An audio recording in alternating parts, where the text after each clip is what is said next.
मराठी इयत्ता 4थी, पान क्रमांक 10, पाठ 5. मला शिकायचंय. खानदेशातील एक गाव, त्या गावामध्ये सखाराम व त्याचं कुटुंब राहत होतं. सखाराम व त्याची पत्नी सुलभा हे दोघं दिवसभर उन्हातानात मजुरी करायचे. त्यांना स्नेहा नावाची एक मुलगी होती. तिचं 4थी पर्यंत शिक्षण झालं होतं. ती अत्यंत अभ्यासू व कष्टाळू होती. तिचा छोटा भाऊ पिंटू पहिलीच जाणार होता. गावात 4थीच्या पुढचे वर्ग नव्हते. वडील आपल्याला शिक्षणासाठी परगावी पाठवतील का असं सारखं स्नेहाला वाटायचं. बबली नावाची तिची मैत्रीण शिक्षणासाठी शेजारच्या गावी जाणार होती. स्नेहलाही तिच्यासारखं आपण पुढे शिकावं असं वाटायचं. तिच्या मनात शिक्षणाचाच विचार सारखा घोळत होता. एके दिवशी नेहमीसारखं काम संपून सखाराम व सुलभा घरी आले. मुलांना घरी ठेवून ते दोघे शेतावर गेले होते. पिंटू ओट्यावर खेळत असलेला सुलभाला दिसला, पण स्नेहा कुठे दिसत नव्हती.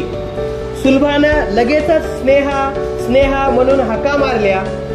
आईची हाक ऐकताच स्नेहाच्या रडण्याचा आवाज वाढला.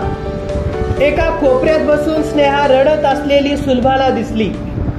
सुलभा तिच्या जवळ गेली. रडून रडून स्नेहाचे डोळे सुजले होते. सुलभा चिंतेत पडली. काय झालं म्हणून तिला विचारू लागली. तेव्हा रडवेल्या आवाजात स्नेहा बोलू लागली. वर्गामधल्या बबलीनं 5वी मा नाव टाकय, मनबी नाव टाका 5वी मा.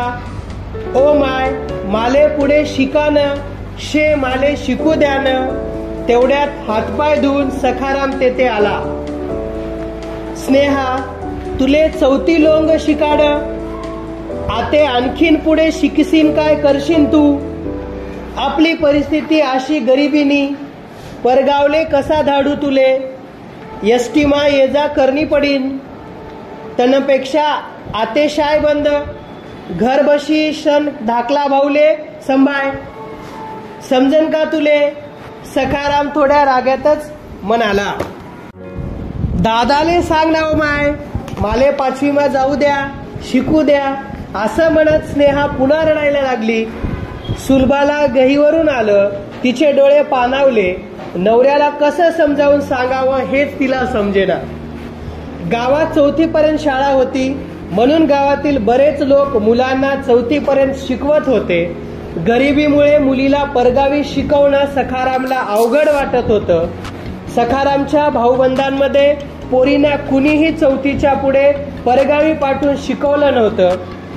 त्यामुळे तोही त्यांचाच कित्ता गिरवणार होता. त्याचा निर्णय पक्का होता. स्नेहाच्या वर्गामधली बबली गावच्या सरपंचाची मुलगी होती. आडगावला जाऊन सरपंचांनी 5वीच्या इयत्तेत बबलीला प्रवेश घेतला होता. स्नेहाला तिचे बाबा पुढे शिकवणार नाहीत असं मुख्याध्यापकांना समजलं. सरपंचांना बरोबर घेऊन ते सखारामच्या घरी गेले. सरपंच अचानक आपल्या घरी आलेले पाहून सखारामला अचंबा वाटला. बबली स्नेहाकडे नेहमी येत असे. स्नेहा अत्यंत हुशार मुलगी म्हणून सरपंचांना तिचं मोठं कौतुक. कायद्याप्रमाणे मुलीला शिकवावंच लागेल. तुझी कोणतीही अडचण असली तरी आपण ती सोडवू, पण स्नेहाला पुढे शाळेत पाठव, सरपंच बोलले. मान खाली घालून सखाराम उभा होता. मुख्याध्यापक पोट तिडकीनं बोलू लागले. सखा भाऊ, तुमची लेक हुशार आहे. तिनं शिष्यवृत्ती परीक्षा दिली आहे. तिला पुढे शिकवा, स्वावलंबी बनू द्या. सरपंच समजुतीच्या स्वरात म्हणाले. अरे सखा, तुम्ही पोरगी एवढीच म्हणी बबली. तिनाच वर्गामधली. तिले बी मी धाडणार शेना 5वीत येता मा. अरे आडगावनी शाय आठून अर्धा तासना अंतरवर्षे मनालेक संगे जाईन ती असती मा. सखाराम विचारमग्न झाला होता. खरं सांग सखा, तुना पिंटूले 5वी मा धाडशीनच ना? मग पोरगीना बाबत माच असा भेद कसाले? सांग सखाराम. सखाराम निरुत्तर झाला. मुख्याध्यापकांनी बोलायला सुरुवात केली.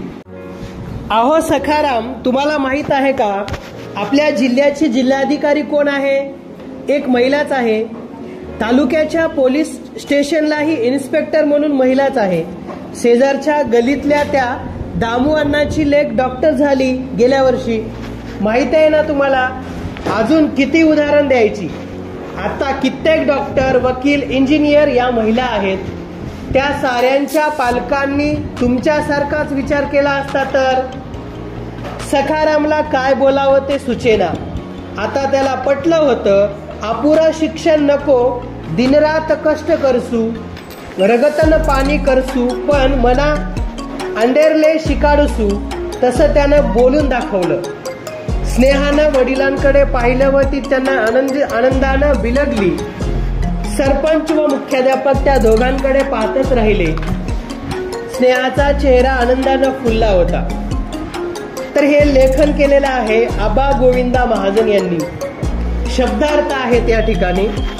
पाचवी मा म्हणजे पाचवीला, मनबी म्हणजे माझं पण, माले म्हणजे मला, चौथी लोंग म्हणजे चौथीपर्यंत, शिकाड म्हणजे शिकवलं, आते म्हणजे आत्ता, शिक्षीन म्हणजे शिकून, गरिबीनी म्हणजे गरिबीची, परगावले म्हणजे परगावला, धाडू म्हणजे पाठवू, तुले म्हणजे तुला, यष्टीमा म्हणजे यष्टीने, पडीन म्हणजे पडेल, तणंपेक्षा म्हणजे त्यापेक्षा, शाय म्हणजे शाळा, बशीसन म्हणजे बसून, धाकला म्हणजे धाकटा, भाऊले म्हणजे भावाला, संभाय म्हणजे सांभाळ, अचंबा म्हणजे आश्चर्य, तुनी म्हणजे तुझी, मनी म्हणजे माझी, तिनाच म्हणजे तिच्याच, तिलेबी म्हणजे तिला पण, शेना म्हणजे आहे ना, आढून म्हणजे इथून, म्हणा म्हणजे माझ्या, बाबत माच म्हणजे बाबतीतच, रगतन म्हणजे रक्ताचं, करसू म्हणजे करेन, अंडरले म्हणजे मुलीला, शिकाडूसू म्हणजे शिकवेन.